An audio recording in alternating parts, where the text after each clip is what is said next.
ओम नमो भगवते वासुदेवाय।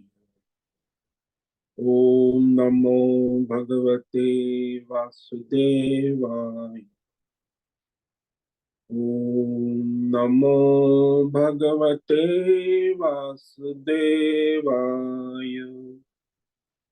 ओम नमो भगवते वासुदेवाय। ओम नमो भगवते वासुदेवाय। ओम नमो भगवते वासुदेवाय। ओम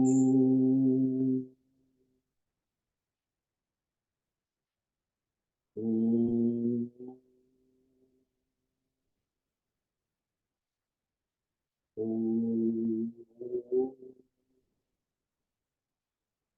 ओम श्री परमात्मने नमो नमः। ओम गणपतये नमो नमः। ओम सन सरस्वत्यै नमो नमः। ओम गुं गुरुभ्यो नमो नमः। ओम सहना भवतु सहनौ भुनक्तु सह वीर्यं करवावहै तेजस्विनावधीतमस्तु मा विद्विषावहै। ओम शांति शांति शांति। सदाशिवसमारम्भां शङ्कराचार्यमध्यमा अस्मदाचार्यपर्यन्तां वन्दे गुरुपरम्पराम्। ॐ पार्थाय प्रतिबोधितां भगवतां नारायणेन स्वयं व्यासेन ग्रथितां पुराणमुनिं मध्ये महाभारतम् अद्वैतामृतवर्षिणीं भगवतीम् अष्टादशाध्यायिनीम् अम्ब त्वां सन्दधामि भगवत् गीते भवद्वेषिणि। वसुदेवसुतं देवं कंसचाणूरमर्दनं देवकी परमानन्दं कृष्णं वन्दे जगद्गुरुं। नमस्ते परमं ब्रह्म सच्चिदानन्दरूपाय निर्गुणाय नमस्तुभ्यं ओंकाराय नमो नमः। सर्वे दुर्गाणि तरन्तु सर्वे भद्राणि पश्यन्तु सर्वे सद्बुद्धिमाप्नोतु सर्वे सर्वत्र नंदतु। ओम तत्सत। ओम ओम ओम। आप सभी ऑनलाइन नेटवर्क पर उपस्थित भगवद गीता श्रवण साधकों को आज प्रातः का अभिवादन अभिनंदन अभिवंदन। हरि ही ओम हरि ही ओम हरि ही ओम। हम सबको आज का यह दिव्य दिन तन मन धन जन देश काल विषय वस्तु परिस्थिति अवस्थाएं व्यष्टि समष्टि आध्यात्मिक भौतिक दैविक क्षेत्र सभी को अपने अपने पूर्व में अनंत जन्मों में किए हुए संचित पाप पुण्य धर्म अधर्म मिश्र कर्म के पके हुए फल स्वरूप में वर्तमान में आज सभी को अपने अपने प्रारब्ध अनुसार परमेश्वरी अचिंत्य योग माया के माध्यम से प्रसाद स्वरूप में प्राप्त हुआ है। अतः आज का यह दिव्य दिन परमार्थ हेतु निष्काम सेवा यज्ञ देव यज्ञ ऋषि यज्ञ पितृ यज्ञ मानवता यज्ञ भूत प्राणी यज्ञ सात्विक दान शारीरिक वाचिक मानसिक तप निष्काम कर्म योग ध्यान योग भक्ति योग ज्ञान योग साधना स्वाध्याय वेद शास्त्रों का अध्ययन अध्यापन उपासना आराधना के लिए समर्पित करे और कराए। अत्यंत दुर्लभ मनुष्य जीवन को परमार्थ हेतु सार्थक करे और करवावे। आज विक्रम संवत 2080 मार्गशीर्ष मास कृष्ण पक्ष की पितृ अमावस्या है। आज पितृ श्राद्ध करे पितृ के प्रति श्रद्धा यज्ञ दान तप करे 12 बजे तक पितृ की उपलब्धि होती है। तो इस तरह पितृ हर महीने सभी पितृ का श्राद्ध करना आवश्यक। ये पितृ अमावस्या शाम को 5:26 तक उसके बाद में पौष मास लग जाता है और प्रथमा तिथि, और आज पूर्व आषाढ़ नक्षत्र है, सायं 5:37।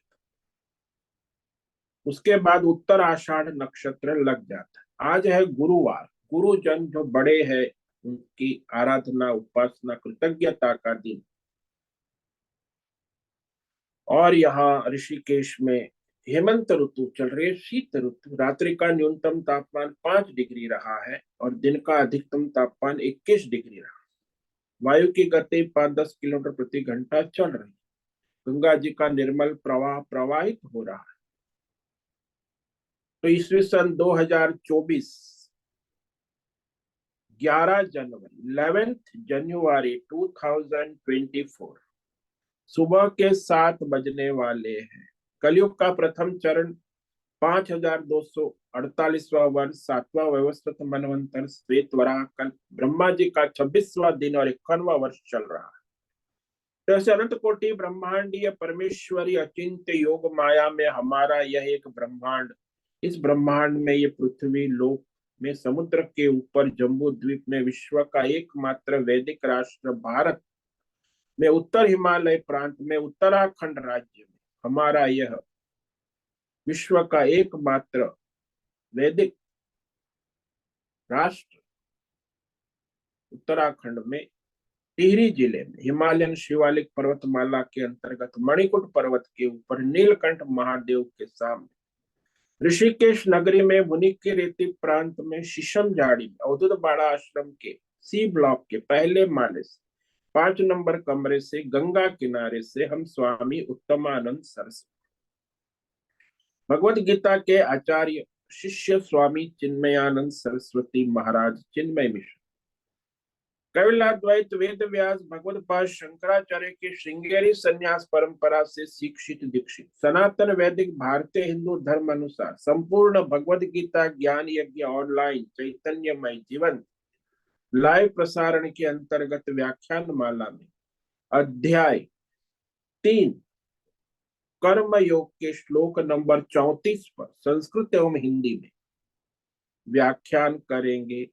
दिव्य पवित्र सरल व्यावहारिक सटीक पूर्ण वर्ण अक्षर पद वाक्य पंक्ति श्लोक अध्यायों की संगति संधि अन्वय शब्दार्थ वाक्यार्थ भावार्थ रहस्यार्थ के यथार्थ तात्पर्य से वैदिक शास्त्र वेद व्यास साहित्य शंकर भाष्य एवं परंपरागत सन्यासी आचार्यों की टीका टिप्पणी सहित आज का यह भगवत गीता व्याख्यान करेंगे। कृपया आप सभी श्रद्धा भक्ति ध्यान से परिपूर्ण होकर के यह दिव्य श्रवण साधना करें। इसमें से कुछ ग्रहण करें, कुछ धारण करें, कुछ अपने जीवन में चरितार्थ करें और उसमें निरंतरता लाए। अपनी अपनी आध्यात्मिक भौतिक दैवी अशांति द्वंद्व मोह विक्षेपों से रहित होकर, अशास्त्रीय अधार्मिक भ्रम भ्रांतियों से रहित होकर, अपने अपने शरीर इंद्रिय प्राण मन वचन कर्म से एक रूप एकाग्र होकर के शुद्ध सात्विक सूक्ष्म भगवत विवेक बुद्धि करें। वेद शास्त्र एवं आचार्य परंपरा अनुसार विवेक बुद्धि करे। पुनः पुनः इस व्याख्यान का श्रवण करे, मनन करे, चिंतन करे, चर्चा विचारणा करे और लेखन करे, प्रचार प्रसार करे, लिंक भेजे, ग्रुप में शेयर करे, अपने और अपना और सबका परम कल्याण करे और कराए। ओम तत्सत। ओम ओम ओम। तो कल हमने श्रीमद् भगवद गीता अध्याय 3 कर्म योग के श्लोक नंबर 34 पर व्याख्यान किया था, जिसमें भगवान ने मनुष्य को स्वधर्म करने में जो बाधा उत्पन्न करने वाले राग द्वेष से बचने की प्रेरणा दी, क्योंकि ये मनुष्य की दुर्गति का कारण बन जाते, मनुष्य को अपने स्वधर्म कर्म करने में बाधा उत्पन्न करते। क्योंकि ये व्यक्तिगत अपने मनमानी जो है राग द्वेष, तो वह अपने ही बुद्धि से अपने आप मान बैठता ये सही है गलत है, ये अच्छा है, ये बुरा है, तो उसमें कोई शास्त्र प्रमाण, आचार या परंपरा कुछ नहीं होता, बस अपनी मनमानी होती। तो इंद्रिय और मन के स्तर पर जीवन व्यतीत होता है, उसमें राग द्वेष बने रहते। ये कह रहे हैं भगवान, इंद्रियस्येन्द्रियस्यार्थे राग द्वेष व्यवस्थितौ तयोर्न वशमागच्छेत् तव्यस्य परिपंथिनौ। एक तरफ तो मनुष्य अपनी प्रकृति स्वभाव के अधीन है, फिर भी उसे स्वतंत्रता है, और उस स्वतंत्रता में भी बाधा उत्पन्न करने वाले ये राग द्वेष, शास्त्र विधि विधान धर्म करने में बाधा उत्पन्न।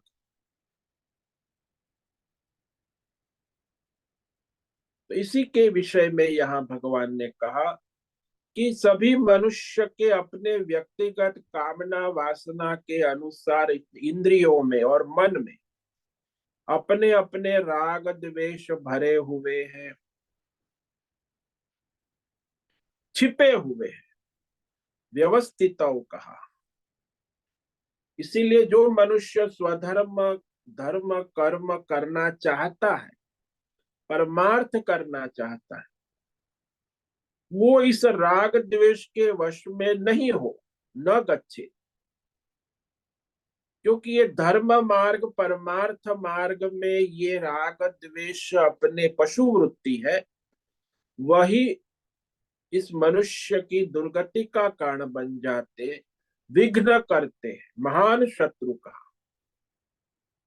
क्योंकि ये दोनों ही मनुष्य को परमार्थ से, धर्म से, शास्त्र से, परंपरा से वंचित कर देते, बाधा उत्पन्न करते। छुपे हुए लुटेरे हैं, डाकू है, रोज लूटते, फिर भी मनुष्य को पता नहीं कि हमारी दुर्गति कर रहे, हमें पतन की ओर ले जा रहे। इसीलिए वेद शास्त्र आचार्य परंपरा के शासन में रहने से मनुष्य का कल्याण हो, लेकिन ये राग द्वेष उसे उसमें रहने नहीं देते, और वह उसके पराधीन हो जाता है। अब जब हम गुलाम हो जाते हैं ना, ये गुलामी की मानसिकता हमारे सनातन धर्म में भी पिछले 1000 वर्षों से मुसलमान और ईसाई तो इस सनातन धर्म को गुलाम बना, अभी भी व्यक्तिगत रूप से भी। तो हम किसके गुलाम है? बोले अपने मन और इंद्रियों के व्यक्तिगत रूप से गुलाम है, और सामाजिक रूप से इन आसुरी ईसाई इस्लाम बौद्ध जैन की प्रभाव में है, गुलाम है। तो व्यष्टि समष्टि दोनों स्तर पर गुलामी चल रही। तो व्यक्तिगत स्तर पर सभी मनुष्य अपने अपने राग द्वेष के गुलाम हो। तो जो भी हम करते हैं, देखो जरा अपने आप को, सुबह से शाम हम जो कर्म कार्य करते हैं, उस इंद्रिय और मन के द्वारा, तो वहां ज्यादातर मनुष्य क्या करते हैं और कराते हैं? तुम्हें अच्छा लगे वैसा कर, तुम्हें ठीक लगे वैसा कर, कोई शास्त्र धर्म की बात नहीं कहते। अच्छा लगा, फील गुड, ओके, ओके, ठीक है, बस। तो तुम्हें जो अच्छा लगे वो तुम करो, मुझे जो अच्छा लगे मैं करूं। वो भी अपने राग द्वेष में, माँ बाप, बच्चे, समाज, परिवार, नेता, व्यष्टि समष्टि, सब अपने अपने राग द्वेष। तो इंद्रिय मन जो कहती है वो करो। तुम स्वतंत्र नागरिक हो, विश्व के स्वतंत्र नागरिक। अभी हम स्वतंत्र नहीं है, एक भ्रम है मानव जाति। हम अपने इंद्रिय मन के द्वंद्वों के पराधीन है, गुलाम। इंद्रिय और मन की गुलामी में पड़े। जो इंद्रिय मन को अच्छा लगता है वो कहेगा वही करोगे। इंद्रिय मन के गुलाम क्यों हो? कि इंद्रिय और मन के साथ हमने अपना तादात्म्य संबंध बना दिया।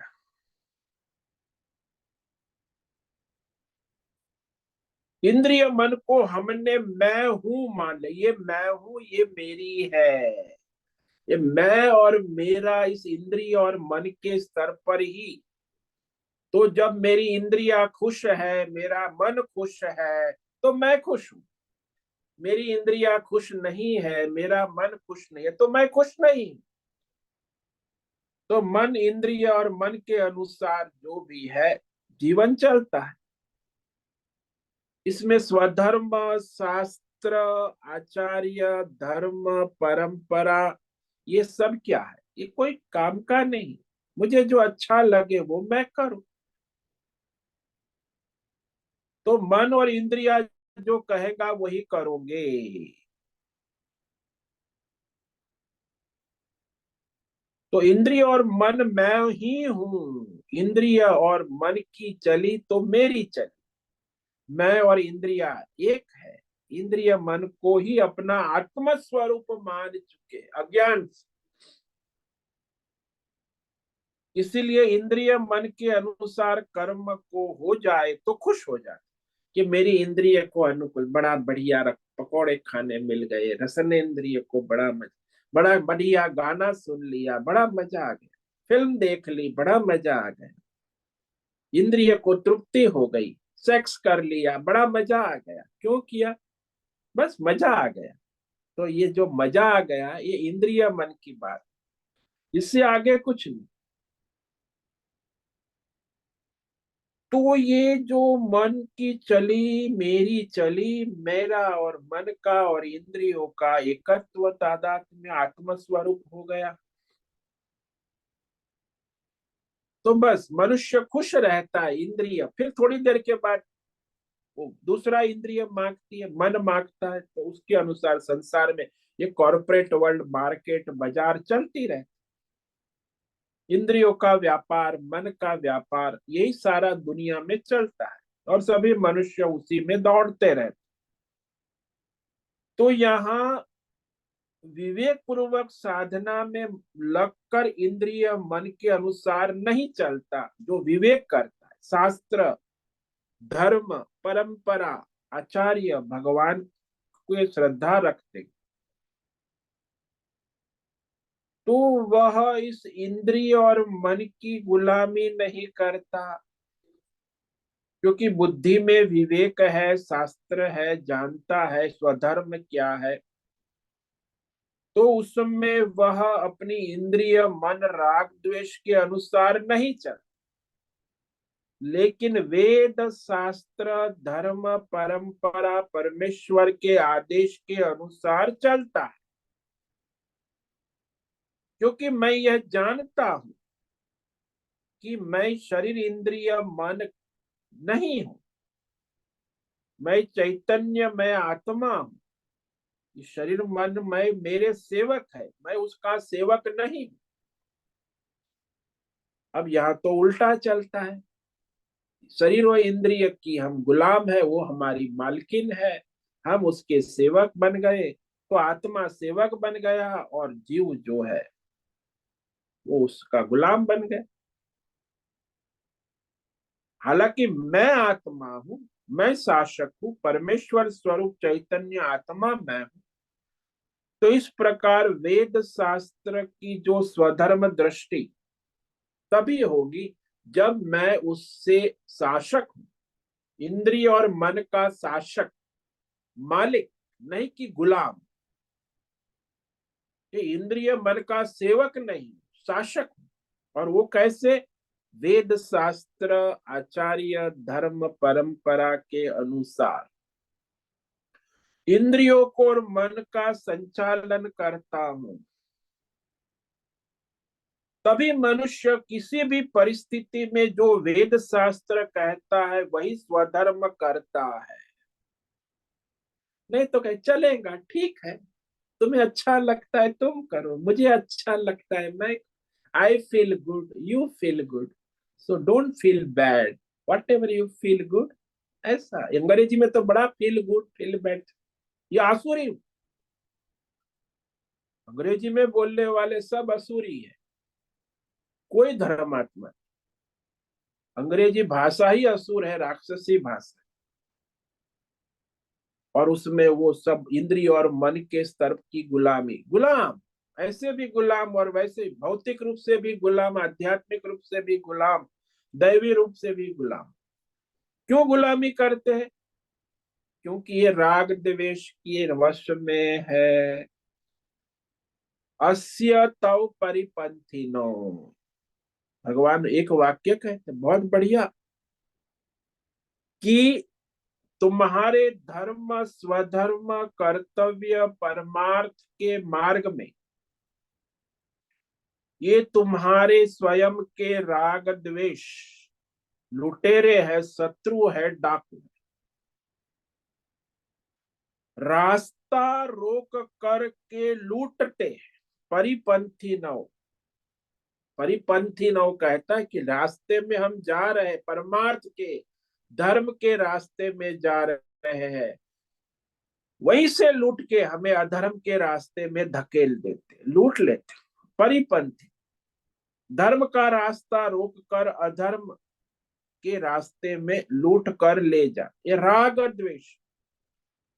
परिपंथी अर्थात धर्म के रास्ते परमार्थ के रास्ते को रोकने वाले डाकू है। धर्म प्रसाद के रास्ते पर हमें चलने नहीं देते, यही सबसे ज्यादा बाधा उत्पन्न करते। जैसे लुटेरे डाकू हम रास्ते को रोक कर हमको लूट लेते हैं, बस ये भी वही करते हैं, राग द्वेष, हमारे धर्म परमार्थ के रास्ते को रोक कर हमें लूट लेते। तो राग द्वेष भी हमको लूटते हैं। वेद शास्त्र के रास्ते पर चलने से रोक कर, धर्म परमार्थ के मार्ग से रोक कर, हमारे आत्म स्वरूप को लूट कर हमें अधर्म के रास्ते में धकेल देते हैं, डालकर फिर अधर्म के दुख और डंडे देते हैं। क्योंकि अधर्म के रास्ते पे चलेंगे तो दुख तो होगा, कष्ट भी होगा, नरक भी होगा, अनेक प्रकार की समस्याएं होगी। तो दुख और अधर्म से ही, सारे पाप से, अधर्म के रास्ते में जाने से ही मनुष्य दुख और कष्ट भोगता है, तो डंडे खिलाते हैं। यही हमारे राग द्वेष हमें दुख के, इस संसार में जितने भी दुख है उसका मूल कारण उसी के अपने राग द्वेष है। दुख के डंडे देते रहते हैं, फिर भी वो उसी रास्ते पे, इसलिए इसको कहा परिपंथी कहा। ये मनुष्य को वेद शास्त्र धर्म परमार्थ के रास्ते में नहीं जाने देते, क्योंकि इस राग द्वेष के कारण क्या होता है, इस राग द्वेष ये बहुत बड़ी बीमारी है मानवता की, अधर्म की बीमारी। इसके ग्रस्त व्यक्ति धर्म वेद शास्त्र पढ़ता है तो भी उल्टा समझता है, अपने राग द्वेष से। वेद शास्त्र पढ़ा है, लिखा है, विद्वान है, तो भी वेद शास्त्र को भी उल्टे अर्थ करता लगता है। जैसे रावण, रावण वेद शास्त्र पढ़ा हुआ था तो भी उल्टे तर्क देने लगता है। मंदोदरी को कहता है मैं जो करता हूं वो सही है, विभीषण को कहता है मैं जो, रावण धर्म के विषय में उल्टे तर्क करता, उल्टे अर्थ करने लग। क्या राग द्वेष हमको वेद शास्त्र के अर्थ को उल्टा पुल्टा करके मोहित कर। और आज भी संसार में जितने भी, हमारे देश में हमारा वैदिक देश है, यहाँ वेद शास्त्र सनातन धर्म चला आ रहा है, फिर भी इस देश में आकर लुटेरे कौन? ये ईसाई, इस्लाम, बौद्ध, जैन, ये सुधारवादी, दुनिया को सुधारने निकले, सबको धर्म में लगाने वाले। और एक वैज्ञानिक, ये भी सुधारवादी, आज आधुनिक भौतिक, उन सब का यही कहना है कि वेद शास्त्र का अब इस जमाने में कोई मतलब नहीं रहा। अब तो ईसाई का, इस्लाम का, जैन का, बौद्ध का और इनका जमाना है, वैज्ञानिकों का जमाना है। ये सब पुरानी घसी पिटी बातें। वेद शास्त्रों का अर्थ जो है उसका अनर्थ हो, हमारी बुद्धि, व्यक्तिगत बुद्धि के अनुकूल नहीं पड़ता है ना, क्योंकि राग द्वेष के अनुकूल नहीं पड़ता। हमारी व्यक्तिगत बुद्धि या तर्क के अनुसार तो वो वेद नहीं कहेगा। तो इंद्रिय सुख, मन सुख, मनोरंजन करना है तो वेद शास्त्र तो बाधा रूप उत्पन्न हो गया। तो वेद शास्त्र ऐसा अर्थ नहीं करता। एक दृष्टांत ले लो कि सभी मनुष्य लोगों को पता है कि अनादि काल से भारत में वर्ण व्यवस्था, वर्णाश्रम व्यवस्था चली आ रही, अनादिकाल से। लेकिन पिछले 1000 साल में ये सुधारवादी आ गए, हमें सुधारने आ गए। कौन? इस्लाम आया, ईसाई आया, बौद्ध आया, जैन आया। अपनी अपनी व्यक्तिगत सांप्रदायिक बुद्धि लड़ाते लड़ाते मुसलमान, ईसाई, जैन, बौद्ध, ये लोग कहने लगे कि ये वर्ण व्यवस्था, आश्रम व्यवस्था, ये मानव की दुर्गति का कारण। यानी वर्ण व्यवस्था, आश्रम व्यवस्था जो वेदों में भगवान ने की है वो अव्यवस्था है, और वो लोग व्यवस्था कर रहे हैं सारी दुनिया में। उनके धर्म में, ईसाई में वर्ण व्यवस्था नहीं। वे सब मिलकर संप्रदाय का अपना यह काम कर लेते। तो वेद शास्त्र जो वर्णाश्रम धर्म, वर्ण व्यवस्था हमारी सनातन चली आ रही, उस वर्णाश्रम व्यवस्था है, उसी के कारण वो कहते हैं कि ये विश्व में सारे भेदभाव खड़े कर दिए। ये हिंदू धर्म जो है इसी ने मानव जात में भेदभाव खड़े कर दिए, अनेक भेद भ्रम खड़े कर दिए, मानव समाज के टुकड़े टुकड़े कर दिए। ये सब बोलते हैं ईसाई वाले, इस्लाम वाले, जैन वाले, बौद्ध वाले, कि मानव समाज का विघटन कर दिया, विश्व का उत्थान करने के बजाय विश्व का विनाश कर। इसलिए वेद शास्त्र की बात मानना उचित नहीं है। तो वेद शास्त्र के अर्थ का अनर्थ करने लगे कि ये वर्ण व्यवस्था आवश्यक नहीं है। इसका उद्देश्य क्या है? बस भेदभाव करना, भेद भ्रम खड़ा करना। लेकिन हम वास्तविक हमारे वैदिक धर्म शास्त्र की बात करें तो ये जो वर्णाश्रम व्यवस्था है उसका उद्देश्य क्या है? बड़ी सीधी बात है, इसमें कोई बड़ी कॉम्प्लिकेटेड बात नहीं है, सीधी बात। लेकिन वो असुर है ना, मूर्ख लोग समझेंगे नहीं।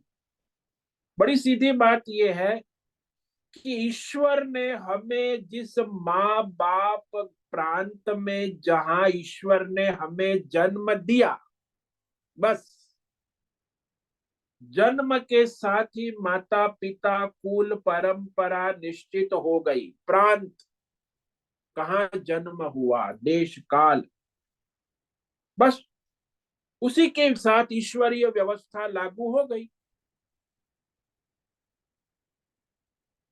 तो जहां जन्म हुआ उसने ही निश्चित कर दिया कि हमारा जीवन का जन्म से क्या कर्तव्य है, क्या स्वधर्म है। मुझे बाहर ढूंढना नहीं है कि मेरा स्वधर्म क्या है, मुझे क्या करना है क्या नहीं करना।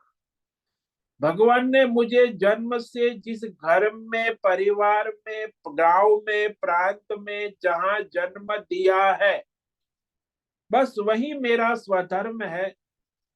और वह परंपरा, घर, परिवार, उस काम को आगे बढ़ाओ, उस प्रांत के कल्याण करो, उस परिवार, उस कुल, उस वंश, उस जाति में काम करो, उसे आगे बढ़ाओ। लेकिन यदि हम कहते हैं कि जो वेद पढ़ने में अच्छा हो, जैसे कि ब्राह्मण है, तो वेद पढ़ेगा। लेकिन जो वेद पढ़ने में अच्छा नहीं है, कमजोर है, तो वह फिर और कुछ काम कर लेगा, क्योंकि वेद पढ़ नहीं सकता। तो ब्राह्मण है तो फिर क्षुद्र का काम भी कर लेगा। तो ये पढ़ना मेरा कर्तव्य है, स्वधर्म है, ब्राह्मण हूं, इसी भाव से वह करे तो अच्छा है, नहीं तो नहीं करेगा तो क्या होगा।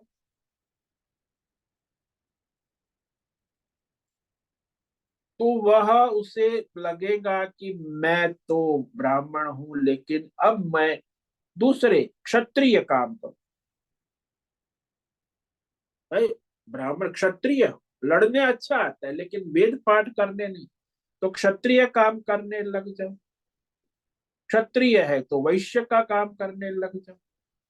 यानी इस प्रकार ये वेद शास्त्र के नियम जो है उसका पालन ना हो।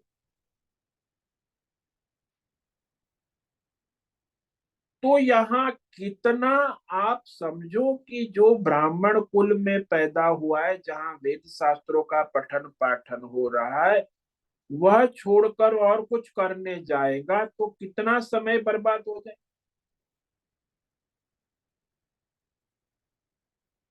क्षत्रिय कर्म है, वैश्य कर्म है, क्षुद्र कर्म है, सभी की प्रवृत्ति जन्म से निश्चित है, बाद में निश्चित नहीं होती, कर्म से नहीं। लेकिन ये लोग कहते कर्म से निश्चित होता है। क्षात्र धर्म, वैश्य धर्म, क्षुद्र धर्म। तो फिर कर्म करने जाओगे तो फिर कितना समय लगेगा, निर्णय कौन करेगा कि कौन क्या कर उसमें विशेषज्ञता हासिल कैसे करेगा।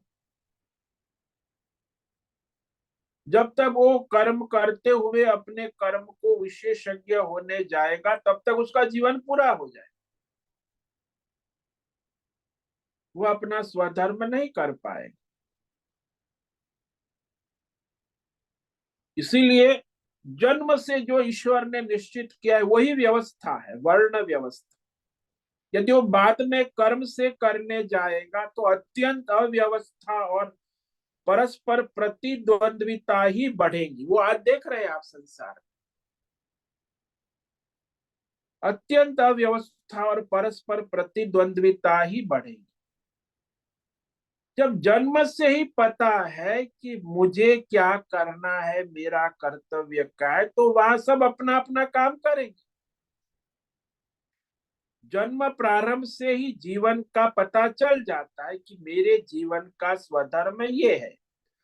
योग्यता की कमी हो सकती है, और वो योग्यता की कमी मेहनत से, पुरुषार्थ से पूरी भी की जा सकती।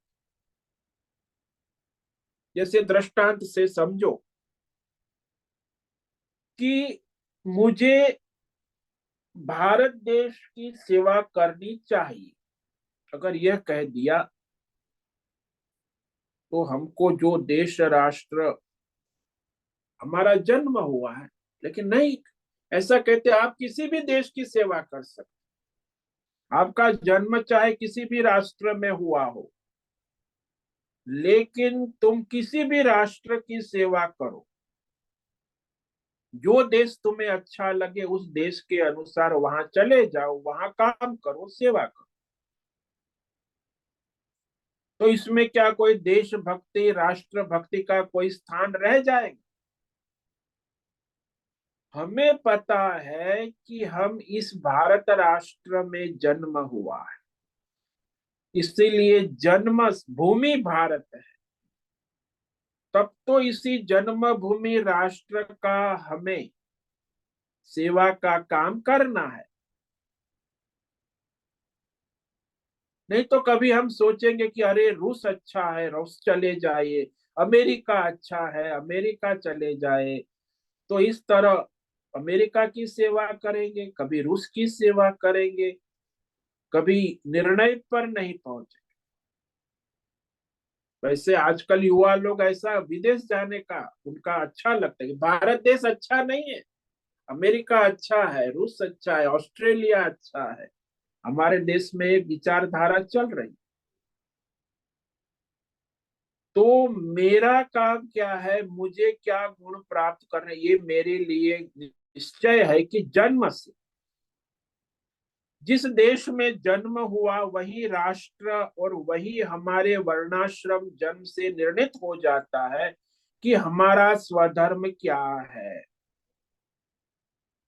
तो जन्म से राष्ट्र, जन्मभूमि और परिवार, कुल, जाति सब निर्धारित हो जाता, इसलिए फिर वहां बाद में कुशलता कर्म करने की आवश्यकता नहीं है कि भाई कर्म करके आगे बढ़ेंगे। नहीं, जन्म से ही जो निर्धारित है वही कर्म हमारा है।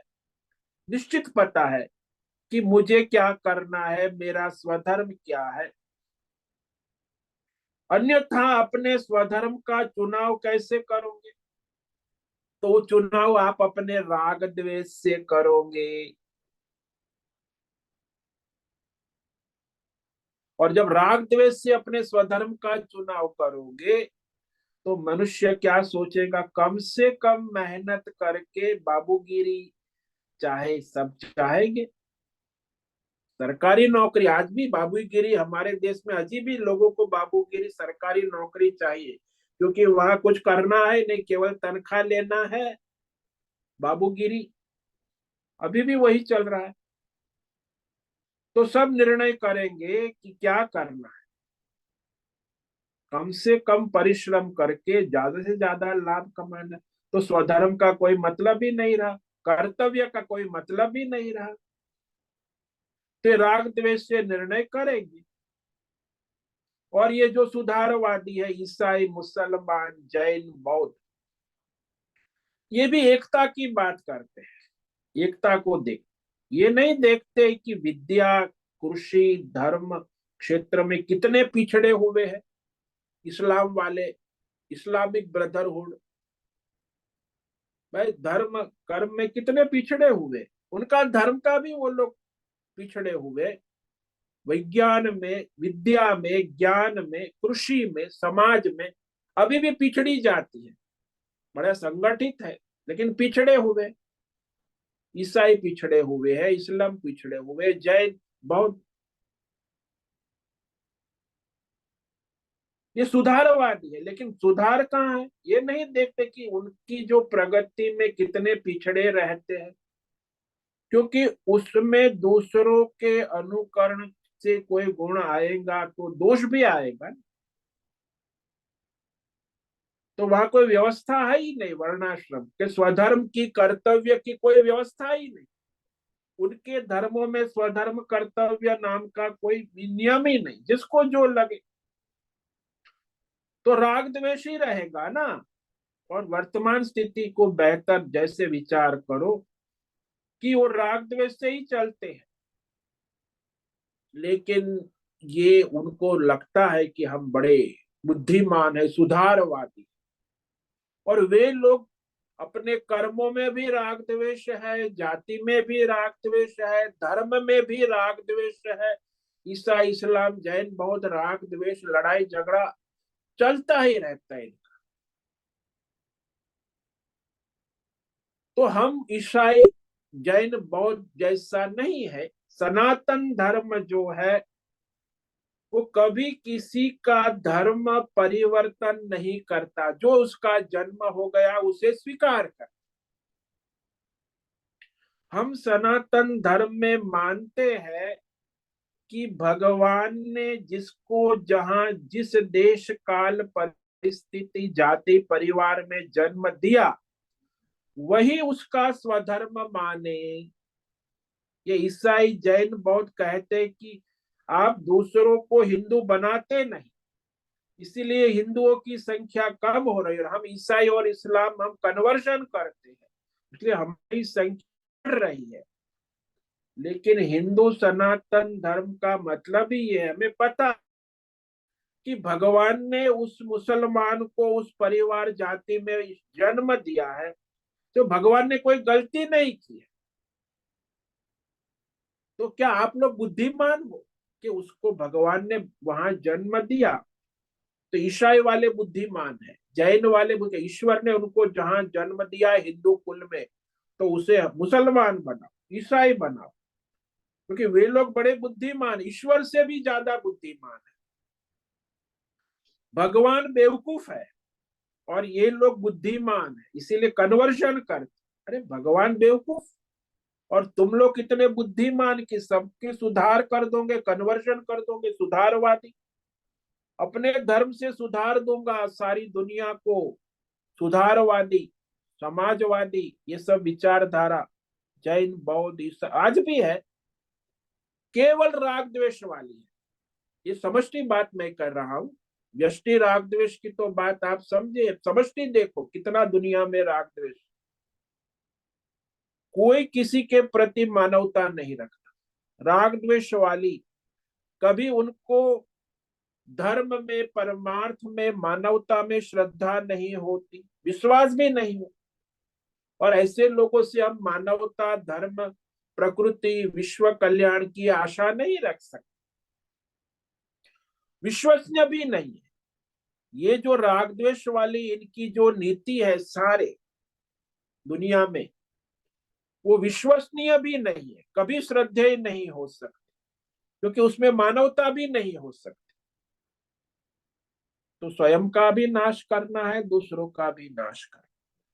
तो दृष्टि वह रखनी आवश्यक है कि वेद शास्त्र ने जो कहा है, वेद शास्त्र का तात्पर्य ये है कि अपना जन्म से जो स्वधर्म है, कर्तव्य है, वही करे, अपनी भी प्रगति करे, अपने समाज और प्रकृति की भी सेवा करे। तो अपने अपने मनमानी ये व्यक्तिगत मत संप्रदाय अनुसार वेद धर्म शास्त्र का अर्थ नहीं लगा लेना चाहिए। आजकल सभी अपने अपने धर्म, अपने शास्त्र, अपनी संप्रदाय, हमारे सनातन धर्म में भी ऐसा हो गया आजकल। सभी वेद को प्रमाण नहीं मानते, व्यक्ति और संप्रदाय को प्रमाण। हमारे आज पिछले 100 साल में सनातन धर्म में भी कितने संप्रदाय व्यक्तिवाद हो गए, भेद भ्रम, राग द्वेष ही चल रहे हैं, इतनी संस्थाएं चल रही है।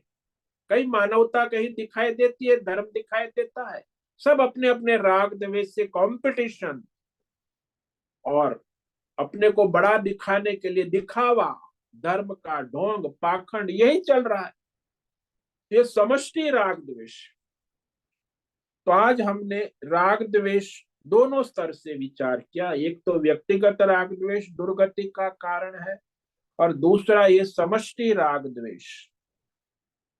राग द्वेष ही अर्जुन को यहाँ धर्म युद्ध और स्वधर्म से वंचित कर रहा था, और उसी के कारण वह अपना क्षत्रिय धर्म छोड़कर, मैदान छोड़कर, भिक्षा वृत्ति से सन्यासी भिक्षु जीवन यापन करने का बेहतर समझ रहा है कि मैं भिक्षु जीवन जी लूंगा लेकिन ये युद्ध नहीं करूंगा।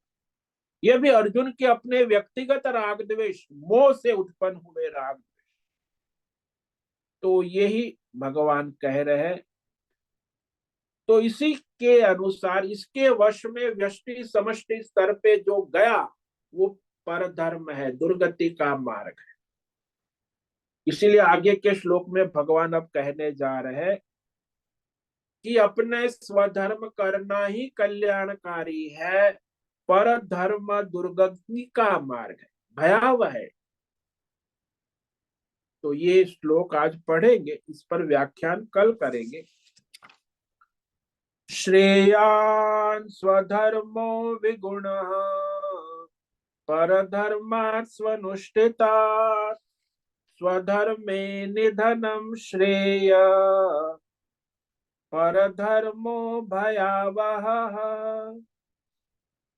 कहते हैं हमारा स्वधर्म कर्तव्य उसमें कुछ कमियां हो, खामियां हो, तो भी वह स्वधर्म पालन करना बेहतर है, श्रेयकर है, श्रेष्ठ है, कल्याणकर, बजाय कि अच्छी तरह परधर्म करना, दूसरों के धर्म का पालन कर।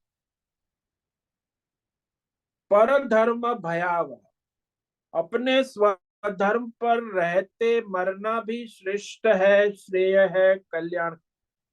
परधर्म परधर्म का अनुसरण भयावह कहा, दुखद है, नरक देने वाला है, संसार में कष्ट देने वाला है, जन्म मरण के चक्कर में डालने वाला, भ्रमित करने वाला है।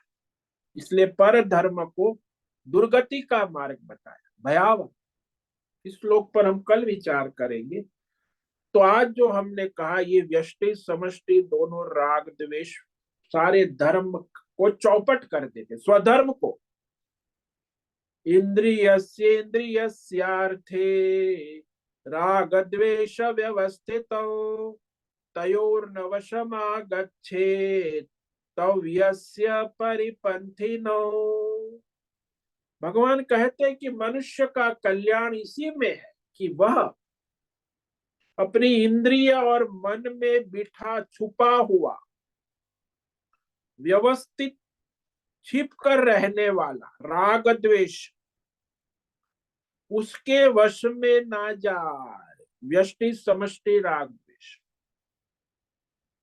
कि यही तुम्हारे धर्म, स्वधर्म, कल्याण के मार्ग में, परमार्थ के मार्ग में आपको हटाने वाले लुटेरे, शत्रु है, और आपको परमार्थ से रोक कर पतन की ओर ले जाते हैं। विघ्न करने वाले महान शत्रु है, परिपंथी नो, यानी अपने परमार्थ और धर्म के मार्ग में बाधा उत्पन्न कर गलत मार्ग यानी अधर्म के मार्ग पर ले जाते हैं, परधर्म के मार्ग पे और दुर्गति की ओर ले जाते हैं। तो राग द्वेष रहित तो मनुष्य ही अपनी धर्म, शास्त्र, कर्तव्य, बुद्धि, परंपरा से अपना स्वधर्म कर सकता है। राग द्वेष वाला व्यक्ति नहीं कर सकता है। ओम नमो नारायणाय, ओम नमो नारायणाय, ओम नमो नारायणाय, ओम नमो नारायणाय, ओम नमो नारायणाय।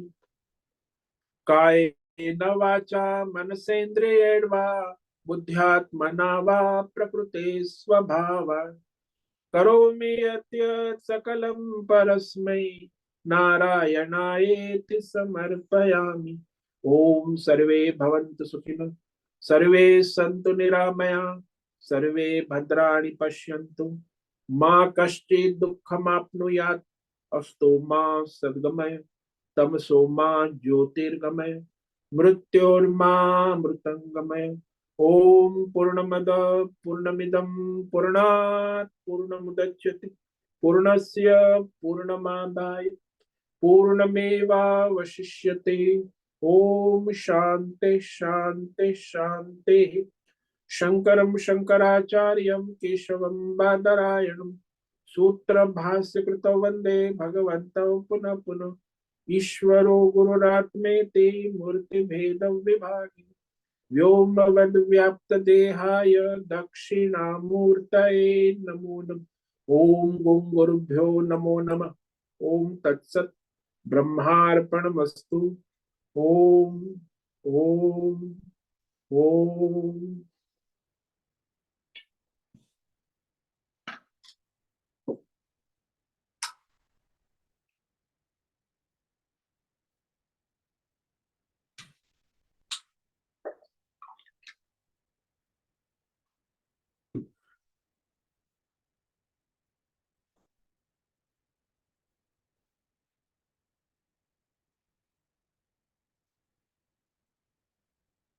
प्रश्नोत्तरी का समय है, किसी भी साधक को कोई प्रश्न है अभी पूछ सकते।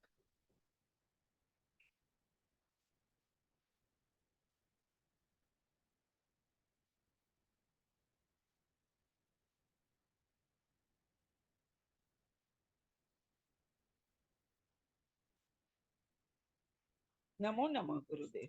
हाँ बोलो नैना में। ऐसा लग रहा है कि हम जब से पैदा होते हैं तब से राग द्वेष तो चालू ही रहता है। हाँ वो तो आप तो उसी में डूबे हैं, व्यष्टि समष्टि दोनों। तो फिर वहां कहाँ स्वधर्म होगा? आसपास माहौल भी वैसा ही है, सब राग द्वेष का ही माहौल चल रहा है। ईश्वर की ओर तो दृष्टि जाती ही नहीं ना। ईश्वर ने मुझे जहां जन्म दिया, वहां ईश्वर ने जो गांव दिया, प्रांत दिया, परिवार दिया, माता पिता दिए, वहां मेरा स्वधर्म है, कर्तव्य। और जैसे राग द्वेष छूट जाएंगे तो जैसे जीवन ही पूरा हो गया ऐसे लग रहा है। हाँ तो वो आदत पड़ गई है ना, राग द्वेष का नशा चढ़ गया है कि स्वधर्म का पालन नहीं करना है ना, पर धर्म और अधर्म में ही जीवन है। और उसमें अनेक विटंबनाएं है, समस्या है, कष्ट है, दुख है, फिर भी वो दिखता भी नहीं है कि हम समझ कष्ट में है, दुख में है। अरे अद्भुत। भाई, ईश्वर ने हमें जो जन्म दिया वो ईश्वर ने विचार किया, तो फिर हम उसमें क्यों अपनी बुद्धिमानी करने जाए? ये बड़ी संस्था वाले, संप्रदाय वाले ईश्वर से भी ज्यादा बुद्धिमान है। अरे भाई, मेरी माँ मुझे जन्म दिया, वो मेरी माँ चाहे काणी हो, लंगड़ी हो, जैसी हो, वो मेरी माँ है। उसकी सेवा करना मेरा कर्तव्य नहीं। नहीं, मेरी माँ तो काणी लंगड़ी है, उससे मैं क्या सेवा करूं? मेरे पड़ोस वाली माँ बड़ी सुंदर है, दिखने में हिरनी जैसी आंख है, चाल भी उसकी अच्छी है, तो पड़ोसी की माँ जो है उसकी मैं सेवा करूंगा, मेरी माँ की क्यों करूं? ये तो परधर्म हो गया ना। तो और किस ईश्वर ने जन्म से जो मुझे माँ दी है, उस माँ की सेवा करना मेरा परम कर्तव्य है, स्वधर्म। मुझे अच्छी लगे या बुरी लगे, उससे क्या मतलब है? वहां राग द्वेष क्या है? जैसी भी है, पागल है, मूर्ख है, कैसी भी है, मेरी माँ है, और मेरी माँ की सेवा करना मेरा स्वधर्म है, कर्तव्य है।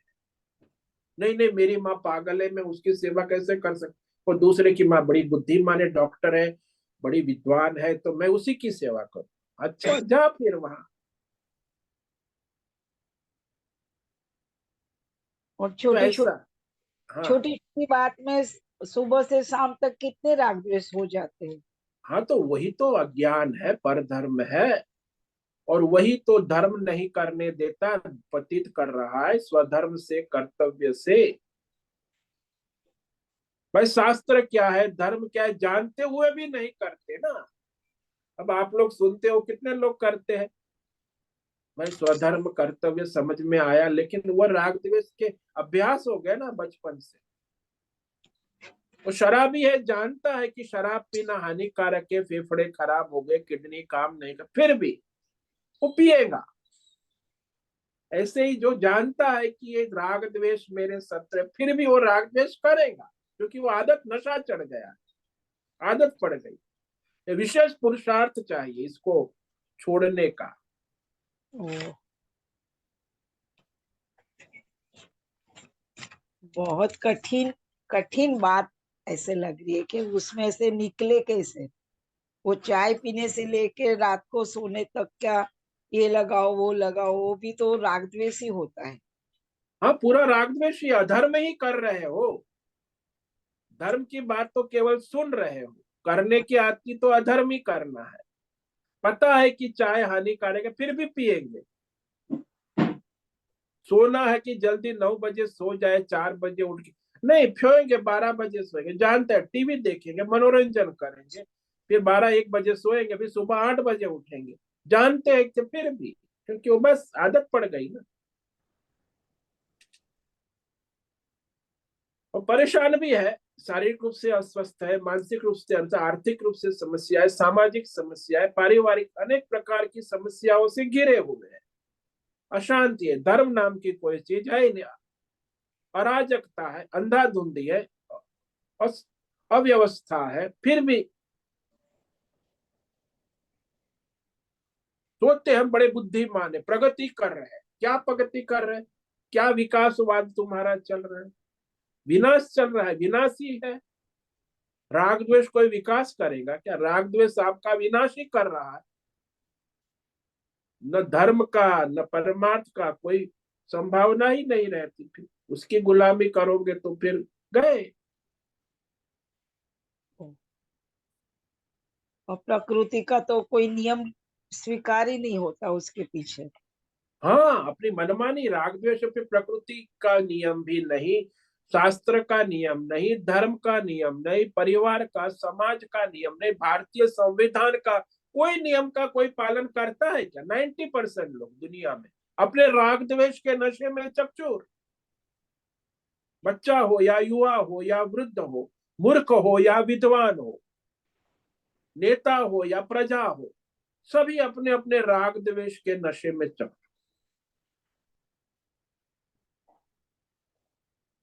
राजनेता लोग क्या कर रहे हैं? वो भी अपने राग द्वेष। वो कल हमने पढ़ा समाचार की वो कांग्रेस वाले राम जन्म प्रतिष्ठा महोत्सव में नहीं जाएंगे, क्योंकि वो तो उनका भाजपा का और आरएसएस का निजी मामला है। इससे राम जी से हमें क्या लेना देना? राम मंदिर का स्थापन वो लोग, तो वो ये राजनीति की महामूर्खता। अरे भाई, आप भी उसी राष्ट्र के नागरिक हो, वो भी इसी राष्ट्र के, भगवान सबके है। तो ये राष्ट्रीय बुद्धि देखो, राष्ट्रीय राग द्वेष। कांग्रेस और भाजपा, राष्ट्र का हित देखने की बात आए तो वहां राष्ट्रीय राजनीति में राग द्वेष से फिर दोनों की दुर्गति होती है ना। पॉलिटिकल पार्टी समष्टि राग द्वेष लोगों को समझ में सूक्ष्म है ना, कितना बुरी तरह राष्ट्र और मानवता का विनाश कर रहा है, ये इनको समझ में नहीं आता। समष्टि राग द्वेष, व्यक्तिगत तो तुम्हारी व्यक्तिगत दुर्गति करता है, समष्टि हमारे समाज और राष्ट्र का दुर्गति और विकास सोच रहे कि हम विकास करें, प्रगति करें। कुछ नहीं कर रहे, विनाश कर रहे हैं। अपने मन के राग द्वेष की स्थिति हमें ही बर्बाद कर रही है। हाँ, वो तो है, आपको ही बर्बाद कर रही और समष्टि राग द्वेष समष्टि को बर्बाद कर रही।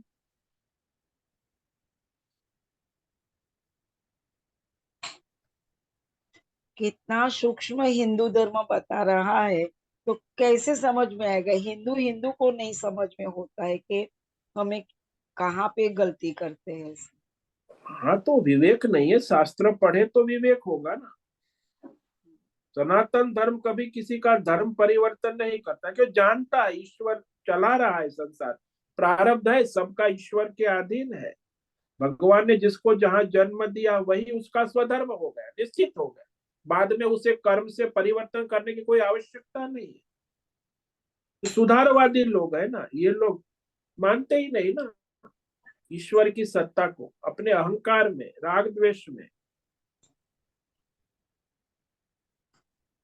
इसीलिए सनातन धर्म में आज तक कभी भी दूसरे को हिंदू बनाने की कोई नियम ही नहीं है। भाई, भगवान नियम ही ये है कि उसको जन्म हुआ वही उसका स्वधर्म है।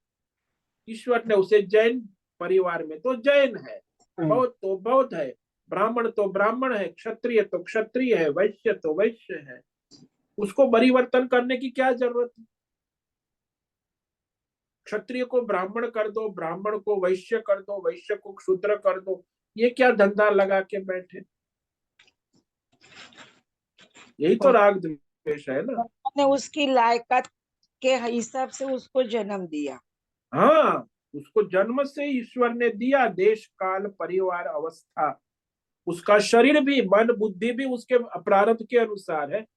तो उसको शरीर मिला, संसार मिला, ईश्वर क्या प्रसाद है उसमें, उसके शरीर और संसार में उसे अपना स्वधर्म करना है, तभी उसकी प्रगति होगी, समाज और संसार का हित तो होगा। बहुत उत्तम समझ दी गुरुदेव, बस ये टकी रहे वही आशीर्वाद दे। हाँ, बस आप विवेक करो और अपना प्रयत्न करो। धन्यवाद। ओम नमो नारायण। ओम नमो नारायण। ओम नमो नारायण। तो आज उपस्थित है प्रकाश आनंद दोषा, होस्ट है भद्रेश पड़िया, को होस्ट है राय बहादुर, अमरेंद्र, अंजलि जोशी, आरती जादव, आशा कोटक, बी आर मोहन, बीबी शर्मा, गीता मेनन, हेमा कोटक, इला जोशी, जयंती पांडा, ज्योति धूमल, कृष्ण कुमार मौर्य, लीलावती बड़ेकर, मेधा जोशी, मीना सतीश सिंगाड़े, मीरा उच्चिल, मीनाक्षी काले, मोहन राम, मुन्ना लाल यादव, नैना पुरोहित, पंकज भट्ट, पृथ्वीराज मालव, पूनम पास्ते, राजेश यादव, संजीवनी श्रीरंग रानडे, शंकर सिंह, सुचिता पाटिल, सुनील ठाकुर, सुरेश कुमार, तुषार चौधरी, उषा मेनन, विशाल बड़ेकर। तो आज ये साधक उपस्थित है। सभी को आज अमावस्या है, अपने पितरों को याद करे, पितरों के निमित्त दान धर्म यज्ञ तप पूजा परिश करे, धर्म करे, और 12 12:30 बजे तक किसी को भोजन कराए, खिलाए, अपने पितरों को याद करे, उनका स्मरण करे, उनके गुणों को अपने जीवन में धारण करे, धर्म परंपराओं को धारण करे। तो पितरों के साथ सब जुड़ा हुआ है, परंपरा धर्म शास्त्र सब। इसीलिए आज अमावस्या का पर्व है। महीने में एक बार ही पितृ आराधना का, श्राद्ध का दिन है। बाकी तो साल में 15 दिन आते हैं, लेकिन ये तो हर महीने एक अमावस्या, पितृ अमावस्या। सबको बधाई। ओम नमो नारायणाय। सभी साधकों को आज का ओम नमो नारायण। ओम नमो ओम नमो नारायण स्वामी जी। नारायण स्वामी जी। ओम नमो धन्यवाद। ओम ओम नमो नमो नारायण। ओम नमो ओम नारायण। नमो नारायण। डेल्लू ओम जी। नमो नारायण। ओम नमो नारायणाय। ओम नमो नारायण। उससे ओम निवेदन है नमो आज का नारायण। सत्संग पूर्ण करे। ओम नमो नारायणाय। नमो आज का नारायण। यह दिव्य सत्संग हम यही पूर्ण करते हैं। सभी ओम साधकों नमो को नारायण। ओम नमो नारायण। सभी साधकों को ओम नमो नारायणाय।